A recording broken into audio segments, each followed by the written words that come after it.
Welcome to Stories of Slavery. In this episode, we're traveling back to 1860 to the life of Abigail Foster. She was a young black girl with an incredible gift for sewing, able to turn simple scraps of fabric into garments so exquisite they seemed almost unreal. Yet hidden beneath every stitch was a life shaped by suffering, control, and a devastating truth that most people refuse to see. This story is heavy and emotionally demanding. So, pause for a moment, breathe deeply, and prepare to listen closely. Before we continue, make sure to subscribe to the channel and drop a comment letting us know which city and country you're tuning in from. Your support helps us keep these narratives alive instead of lost. Let's dive in. In the spring of 1860, the most influential women of Charleston, South Carolina, assembled at the city's most prestigious dress boutique on King Street. Quiet rumors circulated about a mysterious French dressmaker whose designs were unlike anything seen before. The stitching was flawless to the point of disbelief. The patterns took your breath away. The fabric seemed to pour like liquid. These gowns cost more than what most working men earned in a full year. Still, the list of clients waiting stretched on for months. Plantation wives, daughters of merchants, and high society women all vied for the chance to wear these breathtaking creations. But not a single one knew the truth. Not one could have imagined that behind every silk ribbon, behind each tiny pearl button, behind each stitch placed with such care, stood a 12-year-old black child named Abigail. A girl who had never known shoes. A girl who had never tasted liberty. A girl whose remarkable talent was being taken, used, and kept hidden from everyone. This is her account, and it will transform how you see everything. Charleston in 1860 was a city full of contradictions. It ranked among America's wealthiest cities, its prosperity built upon the backs of enslaved people who far outnumbered the white population. The harbor buzzed constantly with vessels carrying cotton, rice, and human cargo. Elegant mansions lined the streets south of Broad, their graceful exteriors concealing the brutal reality of those whose labor made that wealth possible. Around 40,000 people called the city home, and more than half were held in bondage. This was a place where humans were traded at auction houses situated just blocks away from upscale dining and theaters.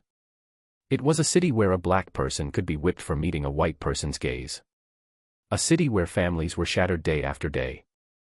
And it was in this very city, on a sprawling estate just beyond the main commercial district, that Abigail Foster lived and endured her suffering. The Foster family had called South Carolina home for 3 generations. While not among the wealthiest plantation owners, they saw themselves as respectable. Richard Foster managed a modest cotton operation about 20 miles outside the city and also kept a townhouse in Charleston, where his wife Margaret chose to spend most of her time. Richard was a stern man in his 50s who believed discipline formed the bedrock of all things. He had inherited a dozen enslaved individuals from his father and had since added another 15 through purchase and birth. For him, these people were merely property, nothing more. Tools meant to be used, maintained, and replaced when necessary. His wife Margaret possessed a different type of cruelty. She was consumed by appearances, status, and the desire to be seen as a woman of elegance and sophistication. She spent money they couldn't truly afford on gowns, jewelry, and social gatherings. She yearned desperately to climb Charleston's social ladder, but the truly elite families looked down on her. She lacked sufficient wealth, adequate connections, and the right refinement. This frustration made her bitter, and she directed that bitterness toward those who couldn't fight back. Abigail came into the world in 1848 on the Foster plantation. Her mother, Ruth, worked in the main house as a cook and cleaner. Abigail never learned who her father was. He had been sold to another plantation owner while Ruth was still expecting, and his name was never spoken again. This was a common reality. Enslaved families were torn apart without warning, without compassion.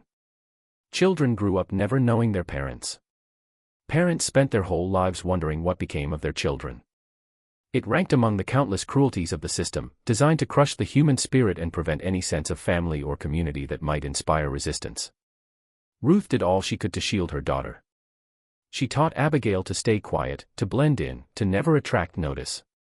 She taught her to reply with "yes ma'am" and "no ma'am," and to always fix her eyes downward.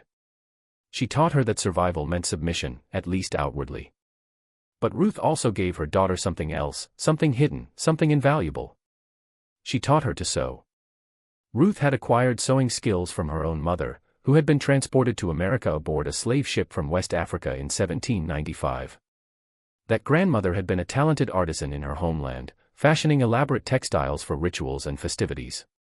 She brought that knowledge across the ocean, through the horrors of the Middle Passage, and into the fields of South Carolina. She passed it to her daughter, who passed it to Ruth, who passed it to Abigail. It was a lineage of skill and artistry spanning generations and continents. When Abigail was just 5, Ruth started teaching her the fundamentals: how to thread a needle, create a straight stitch, and cut fabric without wasting an inch. They practiced at night in the small cabin they shared with 4 other enslaved individuals, using cloth scraps Ruth gathered from the main house. Margaret Foster constantly discarded fabric, disgusted by the smallest blemish or flaw.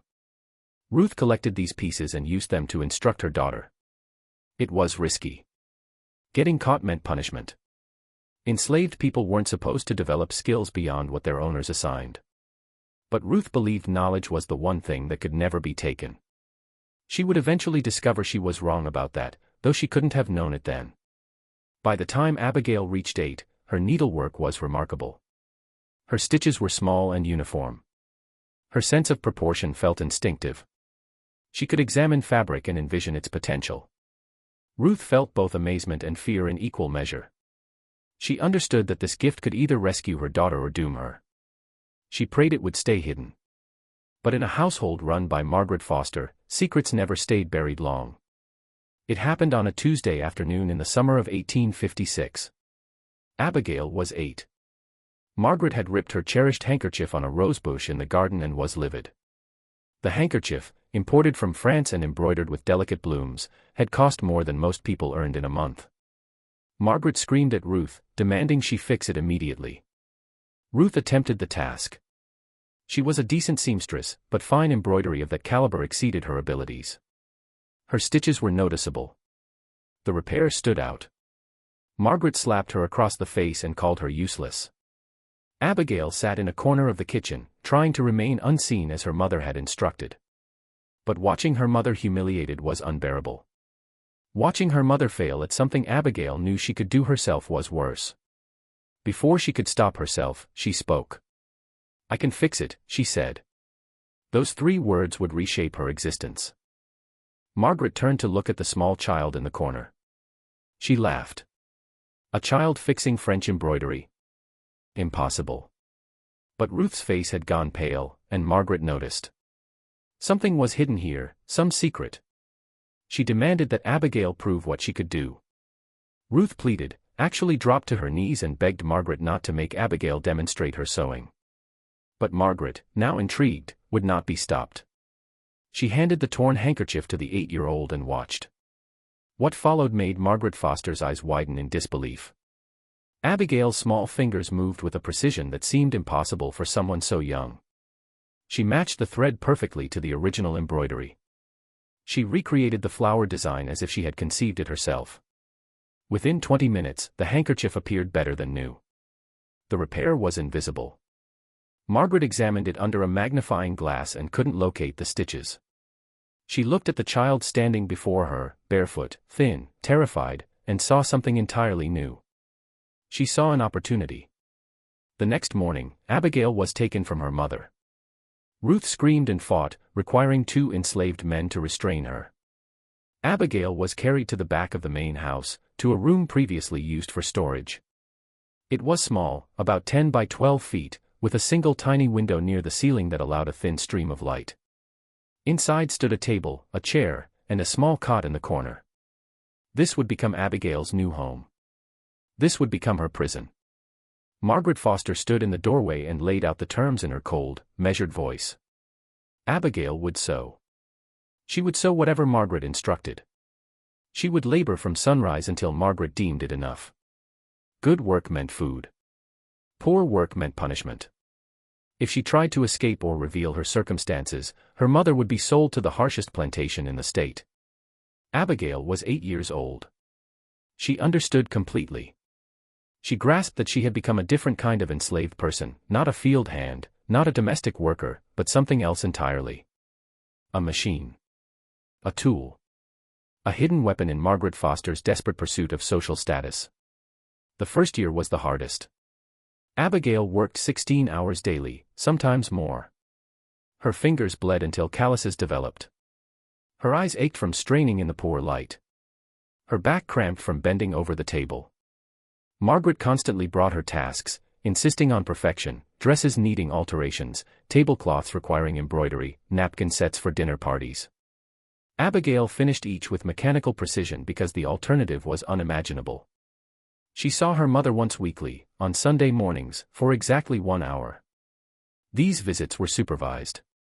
They couldn't discuss Abigail's work. They could only embrace briefly.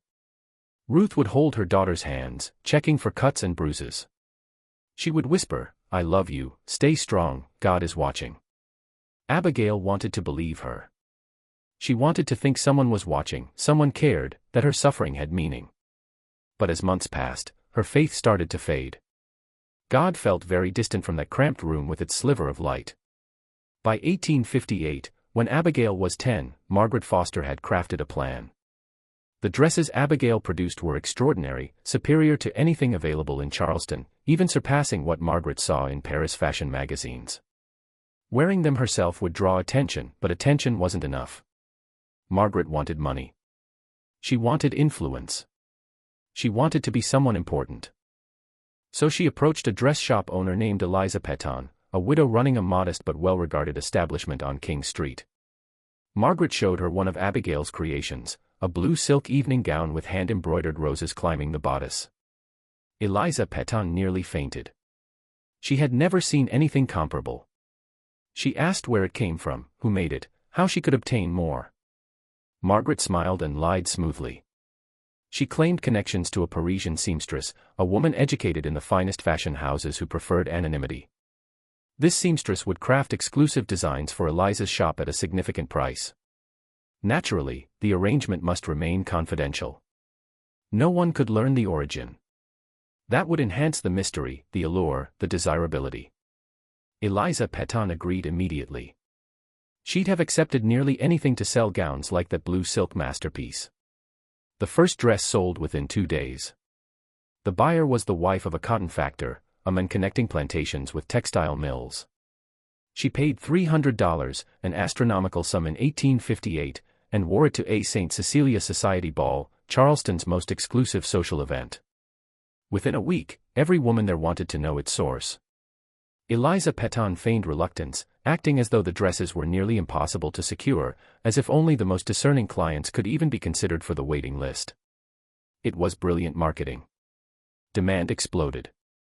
Margaret Foster could barely contain her excitement. She returned to the small room where Abigail worked and announced increased production. Abigail would now create 3 gowns monthly instead of 1. Hours would lengthen. Standards would rise. Mistakes would not be tolerated. Abigail didn't protest.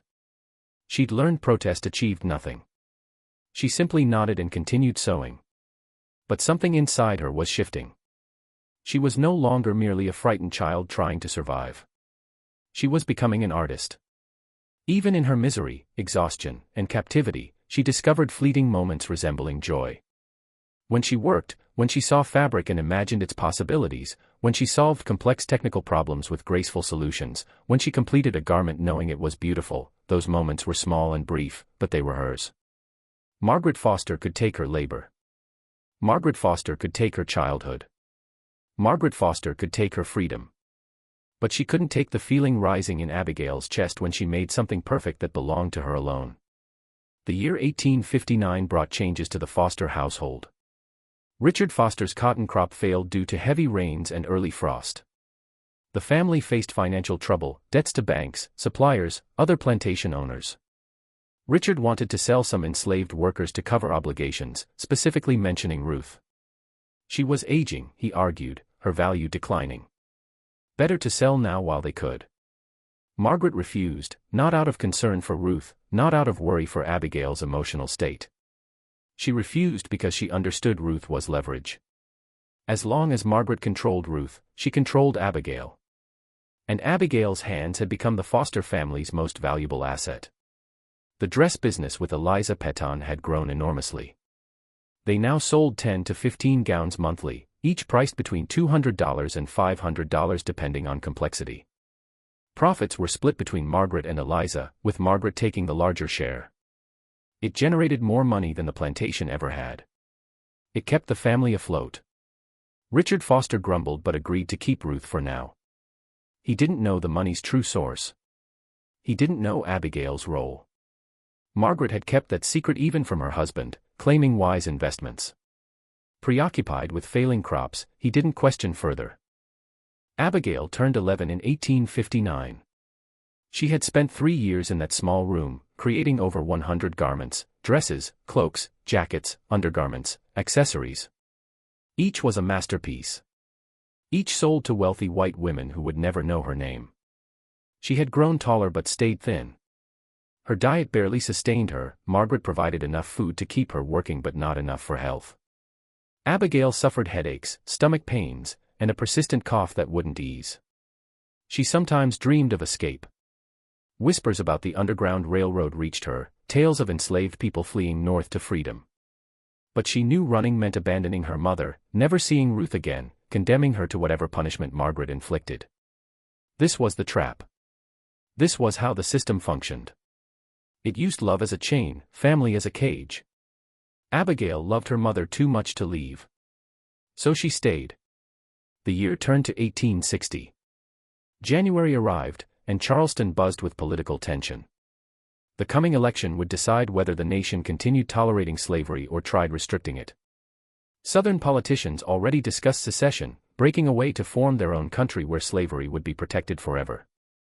Abigail caught fragments of these conversations through her walls. She didn't fully grasp the politics, but she understood the stakes. If the South won, her situation would never change. She'd die in this room, sewing until her fingers could no longer hold a needle. If the North won, maybe, possibly, someday, freedom might come. It seemed impossibly distant, like a fairy tale. But she clung to it anyway, because hope was all she had. In February 1860, something unexpected happened. A new customer appeared at Eliza Peton's dress shop, Eleanora Whitmore. She differed from Charleston's typical wealthy women. Eleanora was originally from Boston, a city in Massachusetts where slavery was illegal and abolitionists openly advocated freedom for all enslaved people. She had married Charleston merchant Thomas Whitmore 5 years earlier and struggled adapting to Southern society. The casual cruelty toward black people disturbed her. She kept these feelings hidden, knowing expressing them would make her life impossible. Her husband's business depended on relationships with plantation owners. Her social standing relied on acceptance by other wealthy wives. She'd learned to stay quiet but never learned to stop seeing. She noticed things other white women overlooked: scars on enslaved workers' hands, fear in their eyes when they erred, the way they were addressed, like animals, like objects, like nothing at all. She noticed, remembered, and stored everything in her mind. Eleanora Whitmore entered Eliza Peton's shop on a cold February morning needing a dress for the governor's ball in April. She'd heard whispers about the mysterious French seamstress whose creations dominated Charleston society. She felt curious. When Eliza showed her the sample book, Eleanora was genuinely impressed.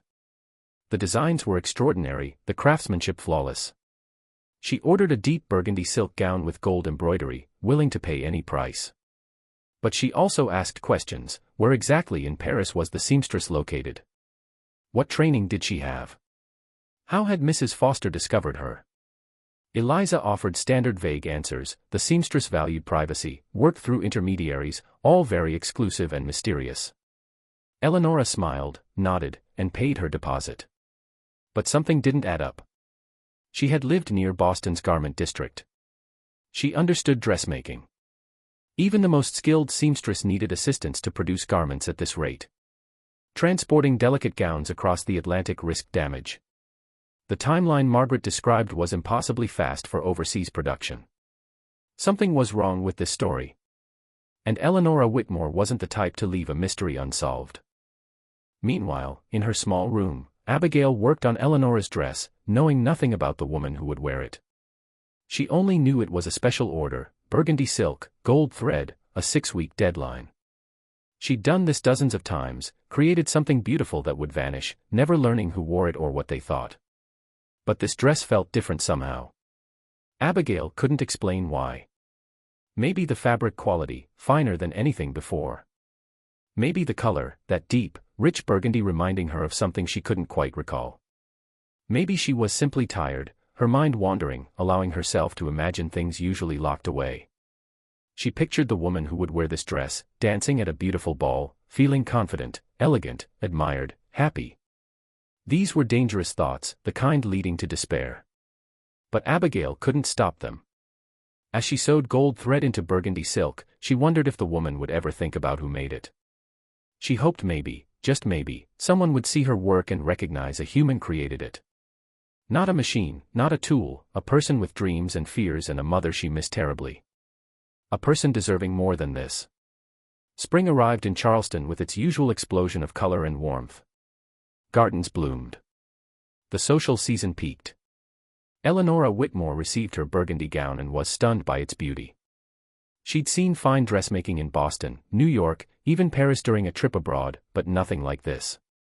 The stitching was impossibly precise. The embroidery depicted flowers nearly alive. The fit was perfect, though she'd been measured only once briefly by Mrs. Petton's assistant. How had the seamstress known exactly how the fabric would drape? How had she anticipated Eleanora's movement, posture, breathing? It was uncanny. It was unsettling. It was magnificent. Eleanora wore the dress to the governor's ball on April 14, 1860. She received more compliments in one evening than in her entire 5 years in Charleston. Women begged to know its origin. Men stared openly. Even the governor's wife, a formidable woman who intimidated everyone, approached Eleanora to ask about the seamstress. Eleanora offered the same vague answers: Paris, exclusive, very mysterious. But she was thinking, wondering, planning. 2 weeks after the ball, Eleanora Whitmore did something unusual. She visited Margaret Foster at the Foster townhouse in Charleston. They weren't close friends, their social circles overlapped but weren't identical. Margaret was surprised by the visit and flattered by the attention. She served tea and made conversation about weather, upcoming social events, the election, and its implications. Eleanora listened, nodded, and asked careful questions. She complimented Margaret's beautiful home, asked about the lovely drawing room curtains, wondered if they were made locally or imported. Margaret, eager to impress, explained her household staff made them. She had a girl, she said, quite handy with a needle. Eleanora's heart rate increased, but her face stayed calm. A girl handy with a needle. She filed this information away and smoothly changed the subject. They talked for another hour. When Eleanora finally left, she thanked Margaret for her hospitality and mentioned possibly needing alterations on a few older dresses, nothing fancy, just adjustments. Would Margaret's girl be available for such simple work? Margaret hesitated. She didn't want anyone seeing Abigail, connecting the girl in the back room with Eliza Petton's gowns. But refusing would seem strange, raise questions. And the request was for simple alterations, not new creations. Surely that would be safe. Surely no one would look at basic hemming and think anything of it. Margaret smiled and agreed. Her girl would do the alterations. Eleanora should send the dresses whenever convenient. The dresses arrived at the Foster house 3 days later, 4 of them, all needing minor adjustments. Margaret brought them to Abigail's room and explained, simple alterations, nothing complicated. Get them done quickly, no mistakes. Abigail nodded and took the dresses. She examined them carefully, as always. 3 were ordinary, well-made but unremarkable garments from any competent seamstress. But the 4th dress made her breath catch. It was burgundy silk with gold embroidery. She recognized it immediately. She had made this dress. She'd spent weeks on it, remembered every stitch, every decision, every moment of creation. And now it was back in her hands, needing a small hem adjustment. She touched the fabric gently, as if greeting an old friend. Who was the woman who wore this dress? What was she like? Why had she sent it back? Abigail had so many questions she could never ask. She completed the alterations quickly and perfectly, and the dresses were returned to Eleanora Whitmore. But something had shifted. For the first time, Abigail felt connected to the outside world. Someone was wearing her creations, living a life she could only imagine. And somehow, impossibly, the universe had arranged for one of those creations to return to her, even if only for a moment. Eleonora examined the alterations on her returned dresses with extreme care. She was searching for something specific, evidence. And she found it. The stitching on the alterations matched the original burgundy gown exactly. Not just similar, identical. The same tension, spacing, distinctive seam finishing technique that was almost a signature. Eleonora had studied textiles during her Boston education. She knew every skilled seamstress developed unique habits and techniques through years of practice. These habits were as individual as handwriting, and the handwriting on these dresses was unmistakably the same. The mysterious French seamstress didn't exist. The gowns making Margaret Foster wealthy and Eliza Peton famous were created right here in Charleston, in the Foster household, by a girl quite handy with a needle. Eleonora Whitmore put down the dress and stared out the window at the Charleston street below. She had discovered a secret, profitable, dangerous. The question was what to do with it. She could confront Margaret, expose the fraud to Eliza Peton, tell Charleston's women they'd been deceived. But then what? The girl would still be enslaved. The situation wouldn't fundamentally change. Margaret might be embarrassed, lose her business arrangement, face social consequences. But the girl would still be trapped. Eleonora needed more information. She needed to understand the full scope of what was happening. She needed to see this girl with her own eyes. The summer of 1860 was brutally hot in Charleston. Temperatures rose above 90 degrees day after day, air thick and humid. Tempers shortened. Political tensions reached a breaking point as the November election approached. Abraham Lincoln, a candidate from the new Republican Party, led in polls. Southern politicians openly discussed what they'd do if Lincoln won: leave the Union, form their own nation, protect their way of life at any cost. Their way of life meant slavery. Their way of life meant people like Abigail Foster working in small rooms, creating beautiful things they'd never own for people who'd never know their names. The future was uncertain. Everything was about to change. But in her small room, Abigail knew nothing of politics, elections, or the forces shaping her world. She only knew the fabric in her hands, the approaching deadline, the endless exhausting rhythm of her days. August brought a crucial development. Eleonora Whitmore arranged another visit to the Foster house, this time with a specific request. She wanted an entirely new dress designed and created for a Christmas celebration her husband was planning. She wanted it spectacular. She wanted to discuss the design personally with Margaret Foster, and, if possible, with the talented girl who did the household sewing. It was an unusual request. Margaret tried declining, explaining the girl was very busy, didn't work with customers directly, that it would be better if Margaret took the order and conveyed instructions. But Eleonora was insistent, charming, flattering, absolutely immovable. She simply couldn't imagine commissioning such an important dress without meeting its creator. Surely Margaret understood. Surely she'd make an exception for such an important customer. Margaret was trapped. Refusing would seem suspicious, damage the business relationship, lead to gossip and speculation. She had no choice. She agreed to arrange a meeting, but warned that the girl was simple, barely spoke, unaccustomed to dealing with ladies of quality. Eleonora smiled and said she understood completely. She'd be patient, kind, wouldn't expect too much. The meeting was scheduled for August 23, 1860, a Thursday afternoon, temperature 94 degrees. Eleonora Whitmore arrived at the Foster house wearing a light cotton dress and carrying a parasol. She was shown into the drawing room where Margaret waited with tea and small sandwiches. They chatted a few minutes about inconsequential things. Then Margaret rang a small bell. A door at the back opened. A house servant led in a thin girl with dark skin and large eyes darting nervously around the room. She wore a simple gray dress, clean but worn. Her feet were bare. Her hands clasped in front of her, and Eleonora could see the calluses and small scars covering them. This was Abigail Foster. This was the mysterious French seamstress. This was the creator of Charleston's most magnificent gowns. She was 12 years old. Eleonora felt something break inside her chest. She had known intellectually what she'd find. She'd suspected the truth for months. But seeing it was different. Seeing this child, thin, frightened, with damaged hands and eyes that had seen too much, standing in a drawing room, presented like a curiosity at a fair, something inside Eleonora cracked open and couldn't be put back together. She wanted to scream, "Grab this girl, run out of the house and never stop running." She wanted to burn Charleston to the ground. Instead, she smiled. She kept her voice calm. She thanked Margaret for arranging the meeting. She turned to Abigail and spoke gently, the way you might speak to a wild animal you were trying not to startle. She said hello.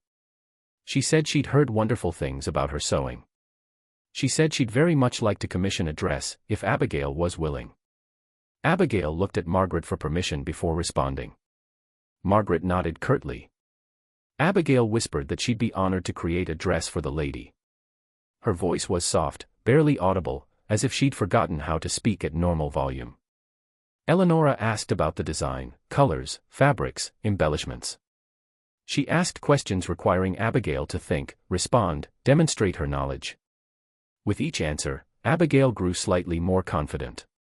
She talked about silk versus satin weight, how certain colors reflected light in ballrooms, how embroidery could create illusions of movement. She was intelligent. She was articulate. She was, despite everything, still capable of passion when discussing her craft. Eleonora listened, nodded, asked more questions. Margaret watched nervously, ready to intervene if Abigail said anything inappropriate. But Abigail was careful.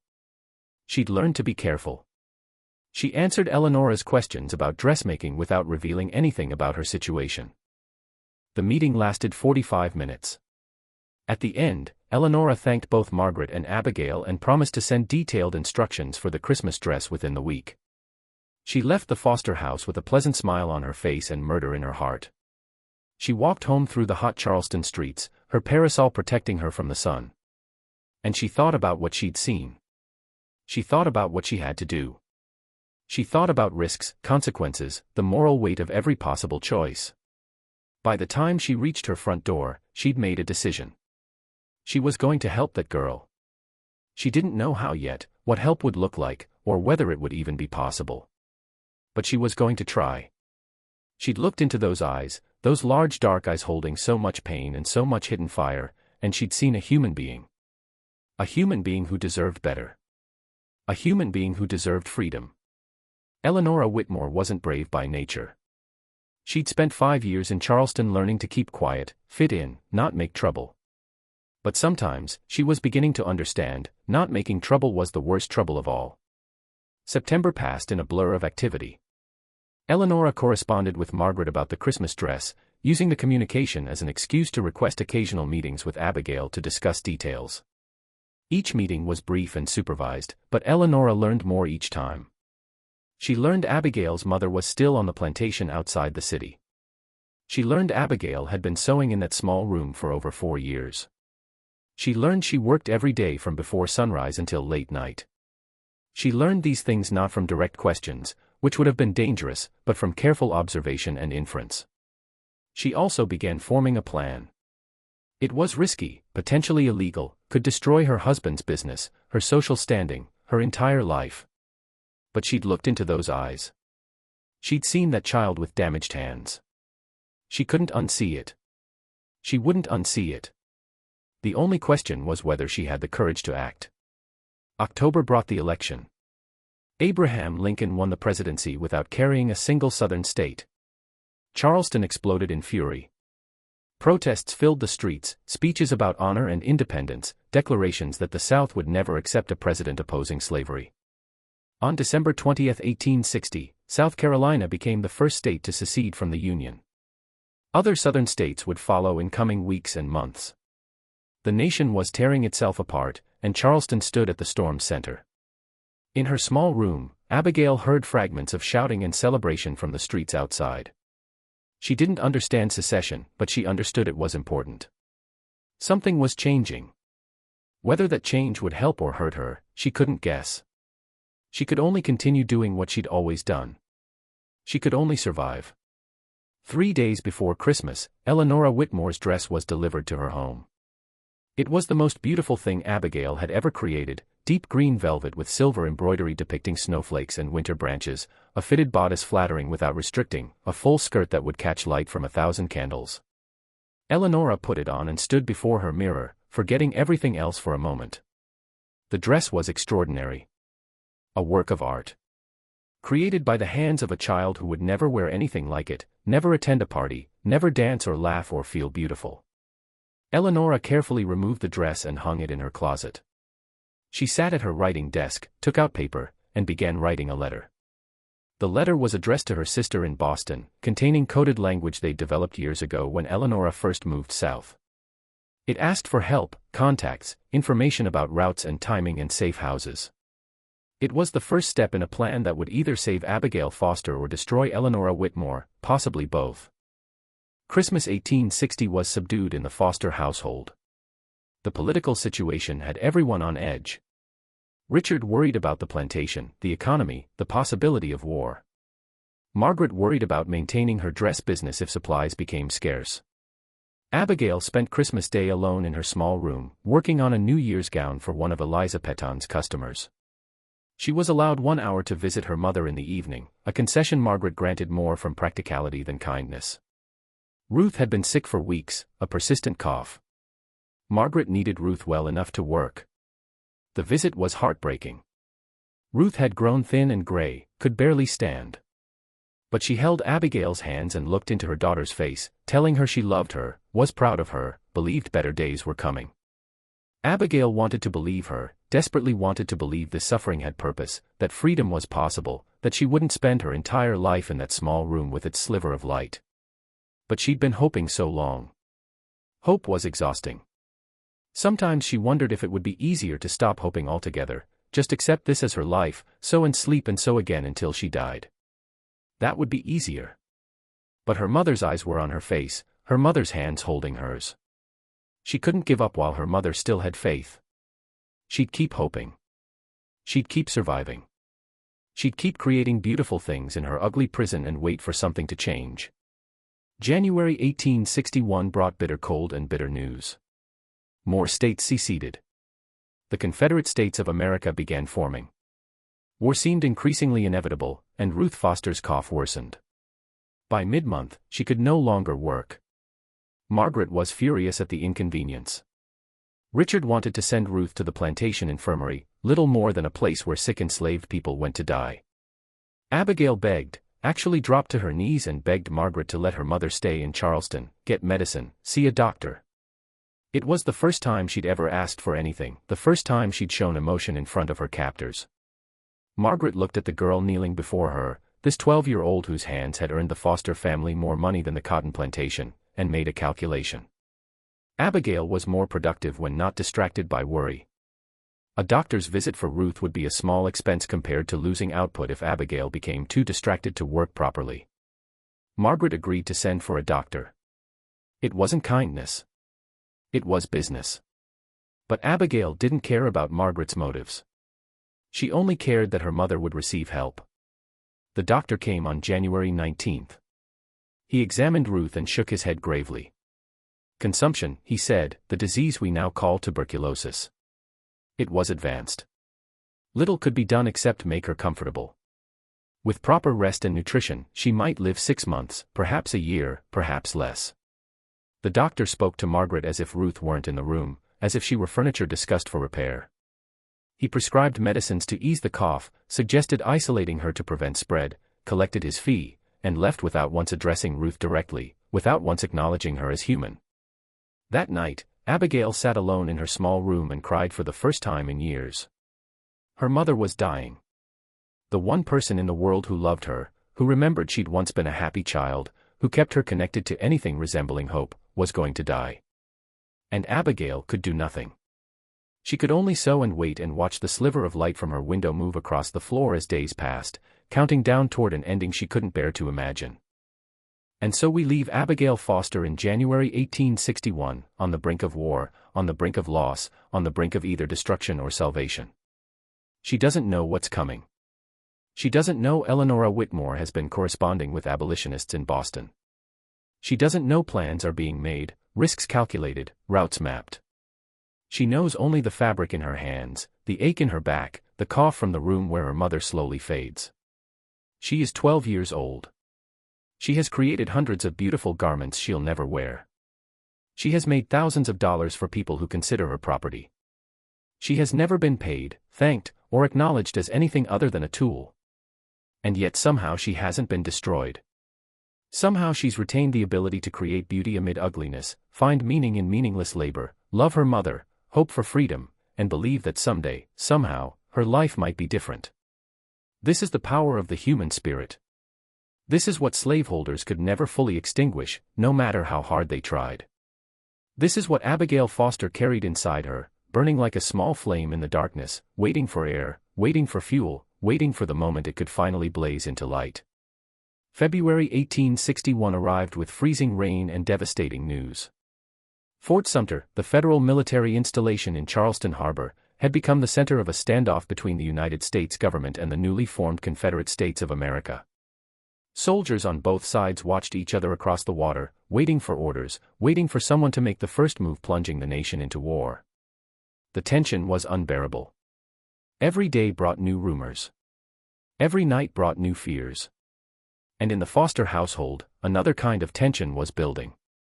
Ruth's condition had deteriorated rapidly. She could no longer get out of bed, could barely eat. The medicines the doctor prescribed did nothing except ease her coughing slightly. Margaret had moved her to a small outbuilding behind the main house, partly to prevent disease spread, partly because she didn't want a dying enslaved woman visible to guests. Abigail was allowed to visit once daily in the evening for 30 minutes. These visits were the only thing keeping her sane. She'd sit by her mother's bed, hold her thin hand, talk about nothing in particular, describe the dresses she was making, repeat stories Ruth had told her when she was small, pretend everything would be fine, that the doctor was wrong, that her mother would recover and they'd someday be free together. Ruth played along with this pretense, smiling and nodding and telling Abigail she was proud of her. But they both knew the truth. Time was running out. Eleanora Whitmore hadn't been idle during these winter months. Her correspondence with Boston abolitionists had yielded results. There was a network, she learned, helping enslaved people escape to freedom, the Underground Railroad, though it was neither underground nor a railroad. It was a series of safe houses, secret routes, and brave individuals risking everything to help human beings reach free territory. The network extended into the South, though it was extremely dangerous there. Conductors, as the guides were called, could be imprisoned or killed if caught. Those harboring escaped enslaved people faced similar punishments.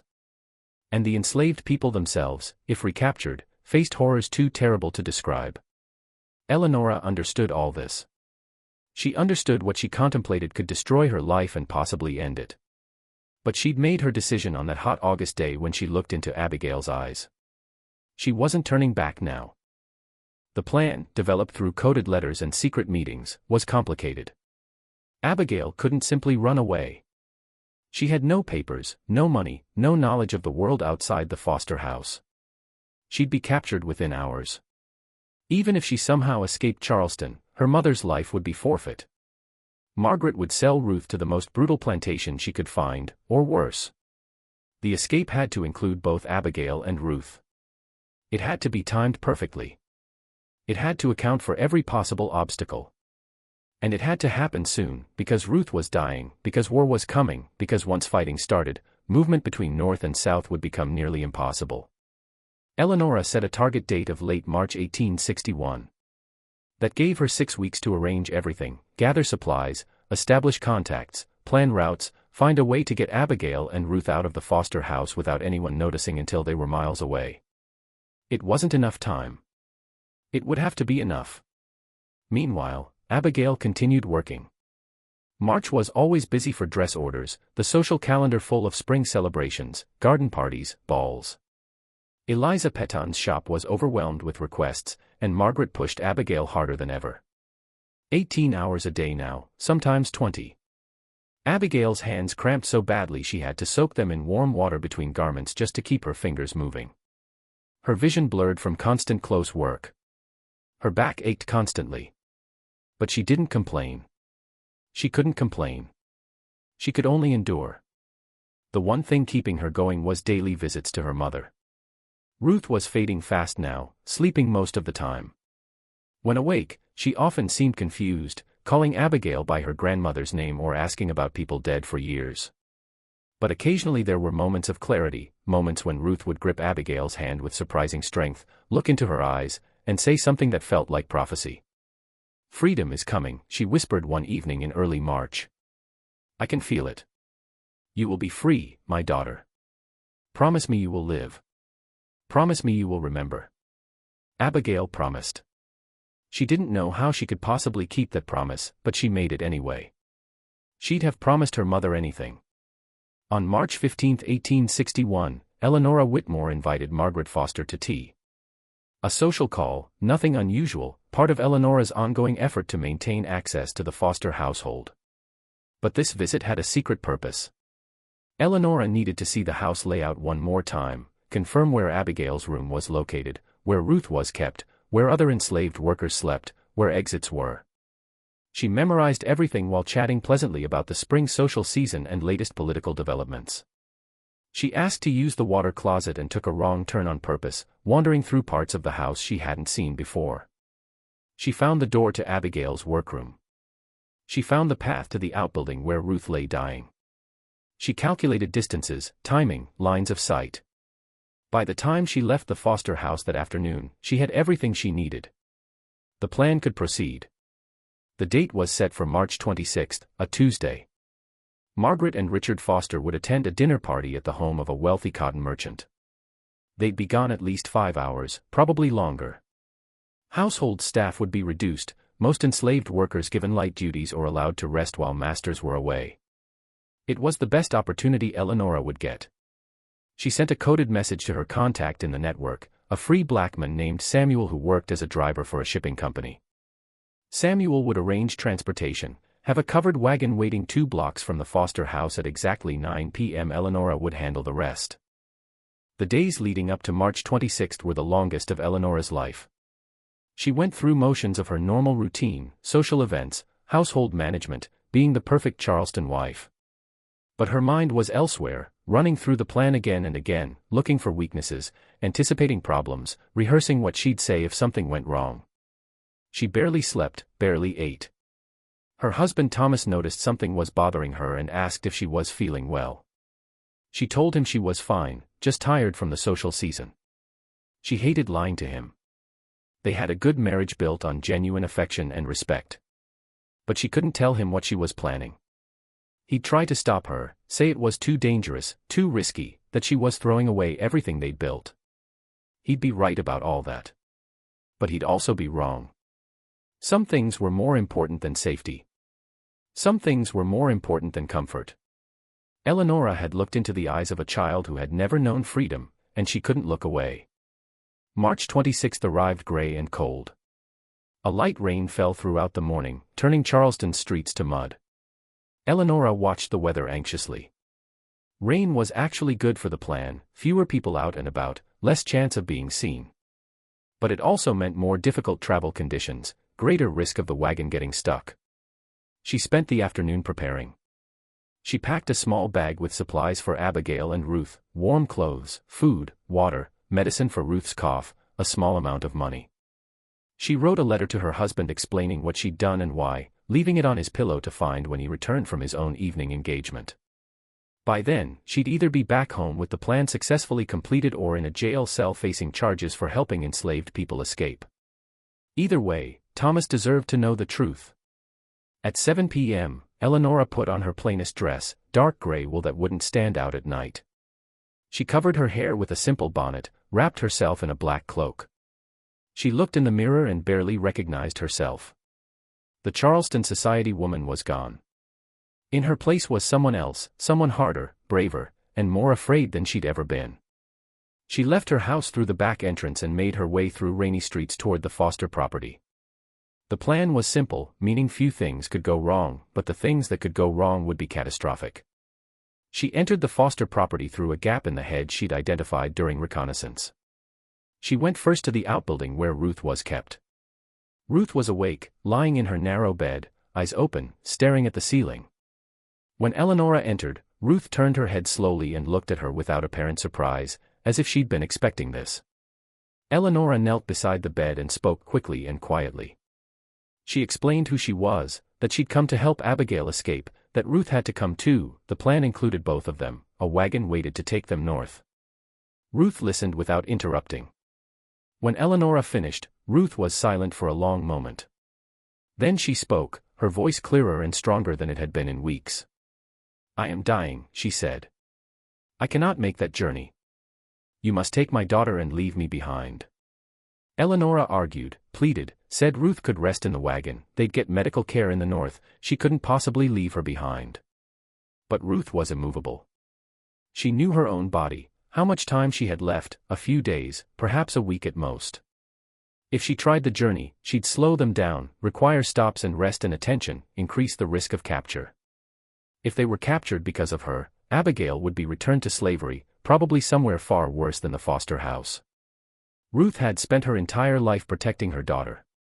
She wouldn't stop now, not even at the end, especially not at the end. There was no time to argue further. Eleonora could hear sounds from the main house, someone moving around.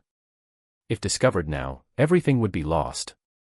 She gripped Ruth's hand and made a promise, "I will take care of her. I will get her to freedom. I will make sure she knows how much you loved her."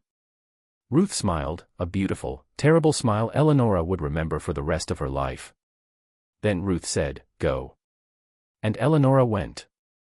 Abigail was in her workroom, bent over a piece of silk by candlelight. She looked up in confusion when Eleonora entered. Why was this white woman in her room at night? Where was Mrs. Foster? What was happening? Eleonora explained as quickly as she could, escape, freedom, north, now. Abigail's face went through a rapid series of emotions, confusion, hope, fear, doubt. She asked about her mother. Eleonora hesitated only a second before lying. She said Ruth was too weak to travel tonight, but they'd send for her later once Abigail was safely in the north, arrange Ruth's escape as soon as she was strong enough. It was a kind lie. A necessary lie. But still a lie. And Eleonora could see in Abigail's eyes that she didn't entirely believe it. But there was no time for doubt, questions, anything except movement. Eleonora grabbed Abigail's hand and pulled her toward the door. Abigail resisted a moment, wanted to take something, some memento of her time in this room, proof she'd existed here. She looked around frantically and grabbed the only thing she could find, a small spool of gold thread she'd been using on her current project. She tucked it into her pocket and followed Eleonora out into the rainy night. They made their way across the garden, through the hedge, into the street beyond. Rain fell harder now, good because it concealed them, bad because Abigail wasn't wearing shoes and the ground was cold and sharp. She walked as quickly as she could, biting her lip against the pain. Eleonora supported her with one arm and scanned the streets for any sign of trouble. 1 block, 2 blocks, they were almost there. Eleonora could see the wagon ahead, a dark shape in the darkness with Samuel sitting on the driver's seat. They were going to make it. They were actually going to make it. And then everything went wrong. A door opened in one of the houses they were passing. A man stepped onto his porch to smoke a cigar and escape his wife's dinner party for a few minutes. He saw 2 figures hurrying through the rain, one clearly a white woman, the other clearly a black child. At 9 p.m., in the rain, without a lantern or escort, his mind immediately went to the obvious conclusion. He shouted, "Hey there, stop. What's going on?" Eleonora didn't stop. She grabbed Abigail and ran. The next few minutes were chaos. Eleonora and Abigail sprinted toward the wagon. The man on the porch shouted for someone to stop them. Other doors opened, other voices joined the commotion. Samuel saw what was happening and snapped the reins, bringing the wagon closer to meet them. Eleonora practically threw Abigail into the back and climbed up after her. Samuel whipped the horses into motion before she was even seated. The wagon lurched forward, careening down the muddy street as shouts rose behind them. They turned one corner, then another, then they were out of the residential district and onto a wider road leading north out of the city. They didn't slow down for nearly an hour. Samuel pushed the horses hard, risking injury to the animals and damage to the wagon. Every few minutes he glanced back over his shoulder, watching for pursuit. But rain, darkness, and confusion worked in their favor. No one followed. No one organized a chase. By the time the commotion sorted itself out and people began understanding what had happened, the wagon was miles from Charleston, heading into low-country darkness where roads became paths and paths became wilderness. It was only when they finally stopped to rest the horses that Eleonora realized Abigail hadn't spoken a single word since leaving the foster house. The girl sat huddled in the back of the wagon, wrapped in a blanket Eleanora had brought, clutching the spool of gold thread like a talisman. Her eyes were wide and unfocused. She was in shock. She'd spent 4 years in a single room, working dawn to dark, and now suddenly she was outside, in the rain, at night, in a wagon, heading toward an unknown destination. Everything she'd ever known was behind her.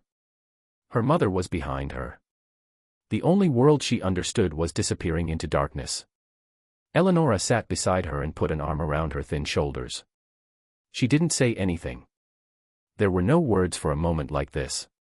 She simply held the girl and let her tremble and waited for the shock to pass. They traveled for 3 days, moving mostly at night, hiding during the day in barns and root cellars, once in a cave Samuel knew from previous journeys. The route had been carefully planned by the network. At each stop, someone was waiting to help, a farmer's wife providing hot food, a minister letting them sleep in his church basement, a free black family risking their own freedom to shelter strangers. These were the invisible heroes of the Underground Railroad, ordinary people committing extraordinary acts of courage because they believed human beings shouldn't be property. Abigail watched them all with wonder. She'd never known such people existed. She'd never known white people could be kind, risk their lives for black people, that the world contained anything besides cruelty and exploitation. Each act of kindness cracked open something inside her that had been sealed shut for years. She began to speak again, first single words, then sentences. Then on the third night, sitting in the basement of a Quaker meeting house, she told Eleanora everything, the small room, the dresses, Margaret's cruelty, her mother's love, the hundreds of garments sold to women who never knew she existed. She spoke for over an hour, and when she finished, she was crying. It was the first time she'd cried in front of another person since she was 8. They crossed into North Carolina on the 4th day, then Virginia, then Maryland. Each border crossing was dangerous. Each checkpoint was a potential disaster. But the network had done its work well. They had papers, forged but convincing, identifying Eleanora as a widow traveling with her servant girl. They had money for bribes when papers weren't enough. They had contacts knowing which routes were safe and which were watched. And they had luck, the blind, stupid luck that sometimes favors the righteous. On the 8th day of their journey, early morning of April 3, 1861, they crossed into Pennsylvania, free territory. When Samuel told them they were across the line, Eleanora burst into tears. Abigail simply sat very still, looking at the landscape around her, trying to understand she was no longer property, that no one here could legally buy, sell, beat, or force her to work 18 hours a day. That she was, for the first time in her life, free. But freedom wasn't the end of the journey. It was only the beginning. Pennsylvania was free territory but not safe for escaped enslaved people. Slave catchers operated there legally and illegally, snatching black people off streets and dragging them back south. The Fugitive Slave Act of 1850 required Northern citizens to assist in capturing runaways and imposed severe penalties on anyone helping them escape. Abigail wouldn't be truly safe until she was much farther north, ideally Canada, where American laws had no power. Eleanora had planned for this. She had contacts in Philadelphia who would take Abigail the rest of the way. But she herself couldn't continue. She'd already been gone too long. Her absence would be noticed. Questions would be asked. She had to return to Charleston and face whatever consequences awaited. They parted in Philadelphia on April 5, 1861, a gray morning with low clouds threatening rain. Eleanora and Abigail stood outside a plain brick house in a quiet neighborhood, preparing to say goodbye. Eleanora tried to speak and found words wouldn't come. She'd known this girl less than a year, spent less than 2 weeks in her company, but something had formed between them, some bond transcending vast differences in circumstances. Eleanora reached into her bag and pulled out an envelope. Inside was money, more than Abigail had ever seen, enough to help start a new life. There was also a letter of introduction to a family in Boston who'd agreed to help Abigail get an education. And one more thing, Eleanora pulled out a small notebook. She explained she wanted Abigail to write down her story, all of it, every detail she could remember about her life in the foster house, the dresses, the system that had exploited her. The world needed to know, Eleanora said, needed to understand what slavery really meant, really cost, really did to human beings. Abigail took the notebook and held it against her chest like something precious. She promised she'd write. She promised she'd remember. She promised she'd make sure her story, her mother's story, the stories of all invisible people whose labor built Southern wealth, wouldn't be forgotten. They embraced one final time. Then Eleanora climbed back into the wagon with Samuel, and they began the long journey back to Charleston. Abigail watched until the wagon disappeared around a corner. Then she turned and walked into the brick house, into her new life, into a future she couldn't yet imagine. 7 days later, on April 12, 1861, Confederate forces opened fire on Fort Sumter in Charleston Harbor. The Civil War had begun. The nation that had tolerated slavery for nearly a century would now tear itself apart over human bondage. Over 600,000 people would die in the next 4 years. Entire cities would burn. Entire ways of life would be destroyed. And when it was over, when smoke cleared and dead were buried, slavery would be abolished forever. Abigail didn't learn about the attack on Fort Sumter until several days later. She was by then in Boston, staying with the family Eleanora had arranged, Quaker couple named the Hendersons who devoted their lives to the abolitionist cause. They took Abigail in as if she were their own daughter, fed her properly for the first time in years, bought her shoes and warm clothes, enrolled her in a school for black children where she learned to read and write with the same extraordinary aptitude she'd shown for sewing. And they told her gently and honestly what she'd already suspected: her mother had died on March 28, 1861, 2 days after the escape. Ruth had held on just long enough to know her daughter was free. Then she'd let go. Abigail spent 3 days in her room after learning of her mother's death. She didn't eat, didn't speak, simply sat by the window, looking out at the Boston street, clutching the spool of gold thread that was all she had left of her old life. The Hendersons didn't push her. They understood grief had its own timeline, rhythm, requirements. On the 4th day, Abigail emerged and asked for paper and a pen. She sat at the kitchen table and began to write, about her mother, the small room in Charleston, the dresses and women who wore them, the system that made it all possible. She wrote for hours, filling page after page with her small, precise handwriting. When finished, she had the beginning of the document Eleanora requested, the beginning of her testimony, her contribution to the fight against slavery. The war years were hard for everyone, but also years of transformation. Abigail continued her education, proving an exceptional student. She learned mathematics, science, history, literature, about the world beyond Charleston, beyond America, beyond everything she'd ever known. And she continued to sew, but now for herself, for the Hendersons, for other abolitionist community members. She discovered what it felt like to use her talent freely, without coercion, without fear. It felt like breathing after years underwater. It felt like light after endless darkness. It felt like being human. In 1863, President Abraham Lincoln issued the Emancipation Proclamation, declaring all enslaved people in Confederate states free.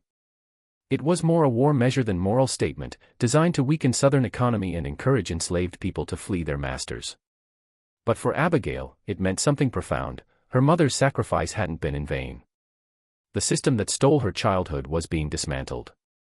Someday, maybe no other child would endure what she had. Eleanora Whitmore returned to Charleston in April 1861, just days before the attack on Fort Sumter. She found no one suspected her involvement in Abigail's disappearance. The men who'd seen them fleeing through rain was too drunk to identify her clearly. Margaret Foster was furious about losing her most valuable asset but assumed Abigail ran away on her own, possibly with help from other enslaved people. Eleanora kept her secret and watched the war unfold with horror and hope. Her husband Thomas eventually learned the truth years later when Eleanora finally confessed. To her surprise and relief, he was proud of her, said he wished she'd told him at the time, said he'd have helped. She never knew if that was true but chose to believe it. Margaret Foster's dress business collapsed almost immediately after Abigail's escape. She tried finding other seamstresses who could replicate the quality, no one could. The mysterious French seamstress was revealed as a fraud when dresses simply stopped coming. Eliza Peton was furious and publicly accused Margaret of deceiving her. Margaret's social standing, which she'd worked so hard to build, crumbled within weeks. The war made everything worse. The Foster plantation was raided by Union troops in 1863. Their remaining enslaved workers escaped to freedom behind Union lines. Richard Foster died of a heart attack in 1864, broken by destruction of everything he'd built. Margaret survived the war but lost everything else, spent remaining years in poverty, living in a single room not much larger than the one where she'd kept Abigail, dependent on charity from distant relatives who barely tolerated her presence. A fitting end perhaps, a kind of justice perhaps, but Abigail, when she learned of it years later, felt no satisfaction. Only weary sadness for all the lives wasted by slavery, including, in some strange way, the slaveholders themselves. The war ended in April 1865 with surrender of Confederate General Robert E. Lee at Appomattox Courthouse. The Confederacy was defeated. Slavery was abolished. 4 million human beings who'd been property became, legally, at least, free citizens. Reconstruction began, long, painful, ultimately incomplete process of rebuilding the South and integrating formerly enslaved people into American society. It would be marked by tremendous progress and tremendous failures, hope and betrayal, advances and reversals continuing to shape America to this day. But for Abigail Foster, the war's end marked a new chapter. She was 17, educated, talented, free. In 1866, Abigail moved to New York City and opened a small dressmaking shop in Lower Manhattan. She started with almost nothing, just her skills, determination, and the money Eleonora had given years before. But word spread quickly about the extraordinary quality of her work. Women who'd once bought dresses from Eliza Peton's shop in Charleston, not knowing who made them, now bought from Abigail Foster's shop in New York, knowing exactly who she was. Some sought her out specifically because of her story, published in abolitionist newspapers during the war. They wanted to support a black woman entrepreneur, be part of something meaningful. Others came simply because the dresses were beautiful. Either way, they came. And Abigail built something no one could take. She married in 1870, a man named James Washington who worked as a teacher in a school for black children. They had 3 children, 2 daughters, 1 son. Abigail taught all to sew, passing down knowledge her mother gave her grandmother gave her mother, stretching back across generations to Africa. But she also ensured they had educations, opportunities, knew they could be anything, that limitations placed on her generation didn't have to apply to theirs. She was by all accounts a loving mother and devoted wife, but also a businesswoman, community leader, advocate for Black American rights. She never forgot where she came from, what she'd survived. And she never stopped working to make the world better than the one she'd been born into. Eleonora Whitmore and Abigail Foster corresponded for the rest of their lives. Their letters were long and detailed, politics, family, fashion, philosophy.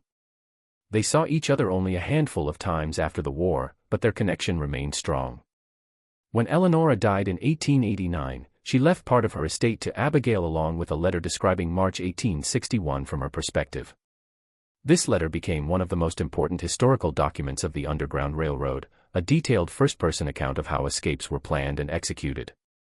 Abigail added it to her own written testimony, creating a combined narrative published as a book in 1895. The book was titled Invisible Hands, telling the story of enslaved people whose labor created wealth and beauty credited to others. It told the story of Abigail Foster, the girl who dressed Charleston's elite without ever being seen. And it told the story of countless other invisible hands that built America, planted, harvested, cooked, cleaned, sewed, died so others could prosper. Abigail Foster died on February 14, 1912, at age 64.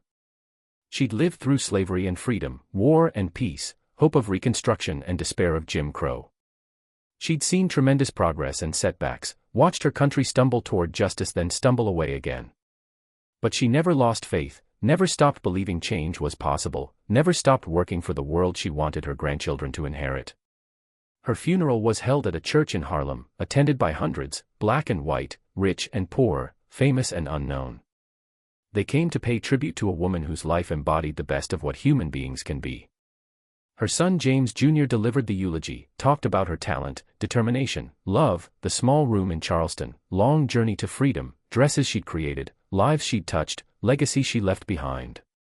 And he talked about the spool of gold thread his mother kept her entire life, the one she'd grabbed in that frantic moment of escape, passed down to her oldest daughter with instructions to pass it down in turn.